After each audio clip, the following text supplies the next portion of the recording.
अस्सलामु अलैकुम वरहमतुल्लाहि वबरकातुह। अल्हम्दुलिल्लाहि रब्बिल आलमीन व सल्लल्लाहु अला नबिय्यिल करीम।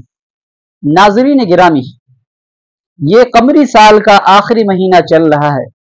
ये माह दिलहिज्जा इंतहाई फजीलत और इंतहाई अहमियत और बरकतों का हामिल महीना है। ये कहना बिल्कुल सही है कि रमज़ान मुबारक के बाद इससे ज़्यादा अज़मत और बरकतों वाला महीना कोई और नहीं है। इसकी अज़मत और अहमियत का अंदाज़ा इससे लगाया जा सकता है कि इसी महीने में हज जैसा अज़ीम शान अमल का इंतखाब किया गया है। इसी तरीके से इस महीने में कुर्बानी जैसी अज़ीम शान इबादत अंजाम दी जाती है। ये वही महीना है जिसमें अल्लाह ताला ने शरीयत मुहम्मदिया की तकमील का ऐलान फरमाया। 9 दिलहिज्जा अरफा के दिन अल्लाह ताला ने इस आयत को नाजिल फरमाया, अल यौम अकमलतु लकुम दीनकुम व अतममतु अलैकुम निअमती व रज़ीतु लकुमुल इस्लाम दीना। इस आयत को नाजिल करके अल्लाह ताला ने अपने दीन की तकमील का ऐलान फरमाया। तो ये महीना बहुत ही अज़मत और बहुत ही रिफत और बहुत ही बरकतों वाला महीना चल रहा है। इसी वजह से अल्लाह ताला ने कुरान करीम में इस महीने की 10 रातों की कसम खाई है। चुनांचे अल्लाह फरमाते हैं, वल फज्रि व लयालिन अश्र, कसम है फज्र की और 10 रातों की। मुफस्सिरीन इसकी तफसीर में फरमाते हैं कि यहाँ 10 रातों से मुराद दिलहिज्जा की 10 रात हैं। तो ये बहुत ही अजमत वाला महीना है जिसमें हम और आप चल रहे हैं। इन 10 दिनों की फजीलत अहादीस मुबारका के अंदर भी आई है। चुनांचे सही बुखारी और सुनन तिरमिजी के अंदर अब्दुल्लाह बिन अब्बास रज़ियल्लाहु अन्हुमा की रिवायत मौजूद है कि नबी पाक अलैहिस्सलातु वस्सलाम ने इरशाद फरमाया कि इन अय्याम में अल्लाह को आमाल सालिहा जितना ज्यादा महबूब और पसंद होते हैं उतना किसी और अय्याम में नहीं होते। यानी इन अय्याम में उनकी वैल्यू और इनकी कदर व कीमत अल्लाह के नजदीक बहुत ज्यादा बढ़ जाती है। सहाबा ने दरियाफ्त किया, या रसूलल्लाह, जिहाद भी ज्यादा अफजल नहीं है? नबी पाक अलैहिस्सलाम ने जवाब दिया, हाँ, जिहाद भी इन अय्याम में किए जाने वाले आमाल से ज्यादा अफजल नहीं है, मगर यह कि कोई शख्स अपनी जान और माल लेकर अल्लाह के रास्ते में जंग करने के लिए एलाए कलिमतुल्लाह के लिए जाए और न जान वापस आए और न माल वापस आए, यानी वो शहीद हो जाए और उसका माल भी ले लिया जाए। इसी तरीके से सुनन इब्न माजा और दीगर अहादीस की किताब के अंदर इन अय्याम के रोजों की बहुत ज्यादा फजीलत आई है और रातों के अंदर जागने और तहज्जुद अदा करने की भी बहुत ज्यादा फजीलत वारिद हुई है। इसलिए इन अय्याम की हमें खास तौर पर कदर करनी चाहिए। बाज़ रिवायतों के अंदर मौजूद है, अब्दुल्लाह बिन अब्बास रज़ियल्लाहु तआला अन्हु की रिवायत है कि नबी पाक अलैहिस्सलातु वस्सलाम ने इन अय्याम में खूब अल्लाह ताला की तकबीर और बड़ाई बयान करने का हुक्म दिया। इसलिए हमें इन अय्याम से भरपूर फायदा उठाते हुए खूब नेक आमाल करने चाहिए।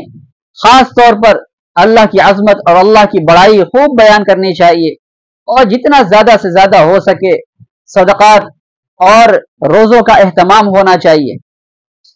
इसी तरह से इन अय्याम का एक अमल यह भी है कि जो शख्स कुर्बानी का इरादा रखे, चाहे वो कुर्बानी वाजिब हो या वाजिब ना हो, अगर कुर्बानी का इरादा हो तो उसे बाल और नाखून न कटवाना चाहिए। ये मुस्तहब अमल है।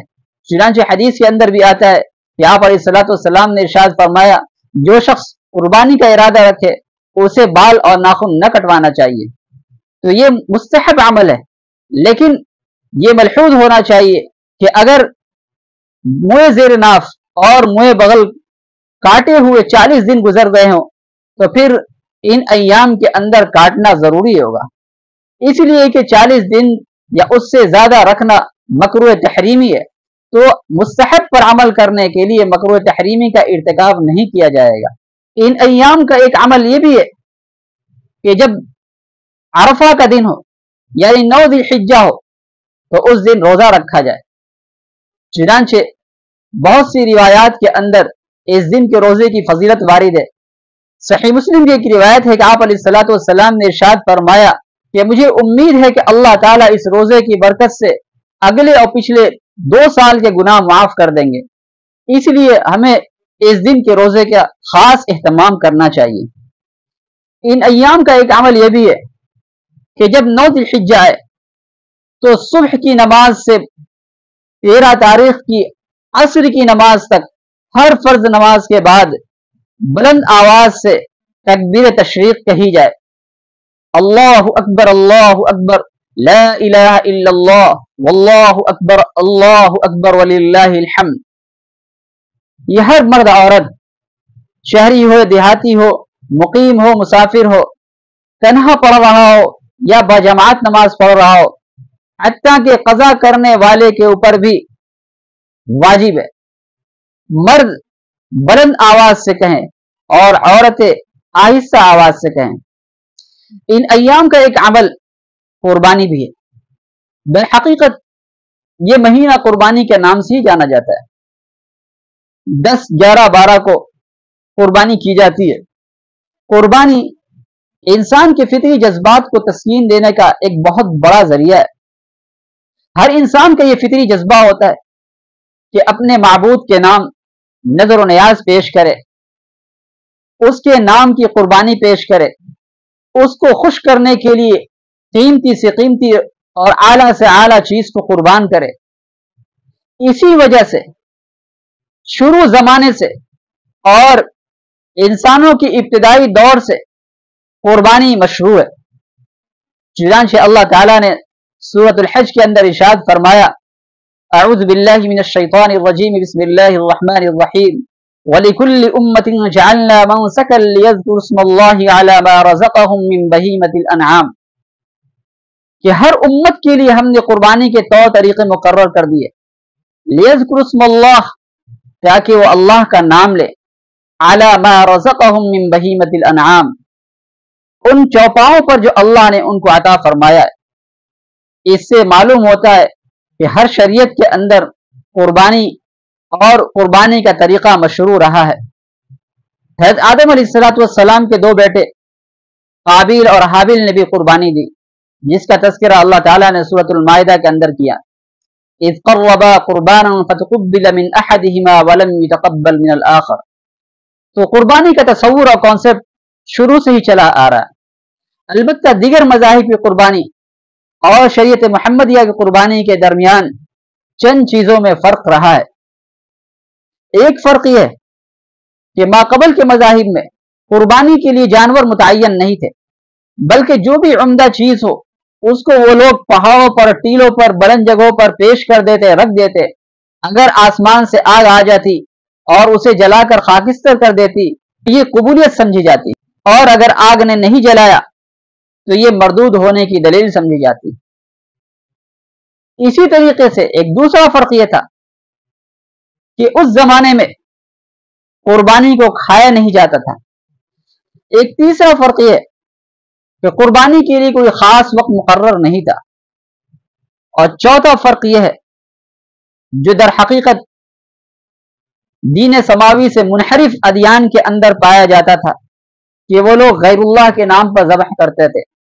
لیکن شریعت محمدیہ میں اب قربانی کا جو تصور جو پایا جاتا ہے وہ یہ ہے کہ مخصوص دنوں میں مخصوص قسم کے جانور کو اللہ کی رضا کے لیے قربان کیا جائے، ذبح کیا جائے، اور ان جانوروں کو گوشت کو کھانا بھی جائز ہے، اور اس کے لیے 10، 11 اور 12 ذی الحجہ کی تاریخ بھی متعین ہے۔ تو یہ 4 بنیادی فرق پائے جاتے ہیں شریعت محمدیہ کی قربانی اور دیگر مذاہب کی قربانی کے درمیان۔ قربانی کی فضیلت کے سلسلے میں بہت ساری احادیث وارد ہے۔ چنانچہ سنن ترمذی میں صدیقہ عائشہ رضی اللہ عنہا کی روایت ہے کہ نبی پاک علیہ السلام نے ارشاد فرمایا، قربانی کے دن میں انسان نے کوئی عمل ایسا نہیں کیا جو اللہ کے نزدیک خون بہانے اور قربانی کرنے سے زیادہ پسندیدہ ہو۔ قربانی کیا ہوا جانور قیامت کے دن میدان محشر میں اپنے بال، کھر اور کھالوں کے ساتھ آئے گا، اور آپ نے ارشاد فرمایا اس کا خون زمین پر گرنے سے پہلے अल्लाह के यहाँ मकबूल हो जाता है। लिहाजा खुश दिली से कुर्बानी किया करो और अपने दिल को कुर्बानी करके ठंडा किया करो। सुनन इब्न माजा की रिवायत है, ज़ैद बिन अरक़म रज़ी अल्लाह तआला अन्हु रावी है कि सहाबा किराम ने आप अलैहिस्सलातु वस्सलाम से सवाल किया, या रसूल अल्लाह, ये कुर्बानी क्या चीज है? नबी पाक अलैहिस्सलातु वस्सलाम ने जवाब इरशाद फरमाया कि तुम्हारे दादा इब्राहिम अलैहिस्सलातु वस्सलाम की सुन्नत है। सहाबा ने सवाल किया, या रसूल अल्लाह, इस कुर्बानी के बदले में हमें क्या अज्र सवाब मिलेगा? आपने जवाब दिया कि हर बाल के बदले अज्र सवाब है, हर बाल के बदले नेकी है। सहाबा ने फिर सवाल किया, अगर कुर्बानी का जानवर ऊन वाले हों, मेंढे वगैरह हो, तो उस पर क्या मिलेगा? आपने जवाब इरशाद फरमाया, हर ऊन के बाल के बदले नेकी है। इसके अलावा और भी बहुत सी फजीलतें कुर्बानी के सिलसिले में वारिद है। कुर्बानी अक्सर उलमा के नजदीक वाजिब है और इसका वजूब कुरान करीम से भी साबित है, अहादीस मुबारका से भी साबित है और उम्मत के तामुल से भी साबित है। चुनांचे अल्लाह ताला ने सूरतुल कौसर में इरशाद फरमाया, फसल्लि लिरब्बिका वन्हर, अपने रब के लिए नमाज पढ़िए और कुर्बानी कीजिए। बहुत से मुफस्सिरीन की राय है कि यहाँ नमाज पढ़ने से मुराद ईद उल अज़हा की नमाज है और कुर्बानी करने से मुराद उस दिन की कुर्बानी है। अल्लाह ने हुक्म दिया कुर्बानी करने का, इस वजह से यह जरूरी है। इसी तरीके से अहादीस मुबारका के अंदर आता है, सुनन इब्न माजा की रिवायत है कि नबी पाक अलैहिस्सलातु वस्सलाम ने इरशाद फरमाया, मन वजद साअतन लिअन युज़हिया फलम युज़हि फला यक़रबन्न मुसल्लाना, जो वुसात और साहिब निसाब होने के बावजूद कुर्बानी न करे तो हमारे ईदगाह के करीब न आए। ये आपने धमकी दी, वईद दी और ऐसे शख्स को ईदगाह के करीब आने से मना फरमा दिया। इसी तरीके से अब्दुल्ला बिन उमर रज़ी अल्लाह तआला अन्हुमा की रिवायत है, सुनन तिरमिज़ी के अंदर मौजूद है कि नबी पाक अलैहिस्सलातु वस्सलाम 10 साल तक मदीना मुनव्वरा में तशरीफ फरमा हुए और 10 साल में कोई साल ऐसा नहीं हुआ जिसमें आपने कुर्बानी न की हो, बल्कि आपने जिस साल हज्जतुल वदा फरमाया उस साल 100 ऊंटों की कुर्बानी दी। इसी तरह से सुनन तिरमिज़ी की रिवायत है कि नबी पाक अलैहिस्सलातु वस्सलाम ने मैदान अरफा में इरशाद फरमाया, लोगों, हर साल हर घर वाले पर कुर्बानी करना जरूरी है। तो इन रिवायात से साफ मालूम होता है कि हर साहिब निसाब पर कुर्बानी करना जरूरी है। तो ये कुर्बानी का अमल न सिर्फ ये कि वाजिब है, बल्कि शायर इस्लाम में से ये इंतहाई अजीम, आशिकाना, वालिहाना और मोहब्बत भरा अमल है। इसी वजह से इसको 10 तारीख से जोड़ा गया ताकि हर कुर्बानी करने वाला उस अजीम तारीख को याद करे जो इब्राहिम अलैहिस्सलातु वस्सलाम ने पेश किए। उन्होंने अल्लाह ताला की तरफ से इशारा पाकर किस तरीके से अपने लख्त जिगर को कुर्बान किया और किस तरीके से उन्होंने उनके गले पर चाकू चला दिया। इसमें हमें पैगाम दिया गया कि हम इस जानवर को कुर्बान करके अपने अंदर एक अज़्म और नए सिरे से हौसला पैदा करें, तहैया करें कि अल्लाह के नाम पर हर कीमती से कीमती चीज को कुर्बान कर देंगे। खास तौर पर नफसानी ख्वाहिशात को कुर्बान करेंगे, फैशन के नाम पर बेहयाई की चीजों को तर्क करेंगे और अल्लाह के दीन की सरबलंदी के लिए अपने तन मन धन हर चीज को कुर्बान कर देंगे। यही कुर्बानी का पैगाम है। कुर्बानी सिर्फ खून बहाने और जानवर को कुर्बान कर देने का नाम नहीं है। इसी वजह से अल्लाह ताला ने इरशाद फरमाया है, लन यनालल्लाह लुहूमुहा वला दिमाउहा, अल्लाह के यहाँ हरगिज तुम्हारे जानवरों का खून और गोश्त नहीं पहुंचता है। वलाकिन यनालुहु तक़वा मिनकुम, लेकिन तुम्हारे दिल की जो कैफियत है, तुम्हारे दिल के जो जज्बात हैं, तुम्हारे दिल के अंदर जो तक़वे की कैफियत है, वो अल्लाह के यहाँ पहुंचते हैं। अल्लाह के नजदीक उसकी कदर कीमत है। अल्लाह उस चीज को देखते हैं कि कुर्बानी के जरिए उसके दिल में क्या जज्बात पैदा हो रहे हैं, किस किस्म के जो है उसके अंदर अज़ाइम पैदा हो रहे हैं। इसलिए हमें अपने अंदर कुर्बानी के जज्बात पैदा करने चाहिए। अल्लाह ताला मुझे भी और आप सभी को अमल की तौफीक अता फरमाए। आमीन। वस्सलामु अलैकुम वरहमतुल्लाहि वबरकातुहू।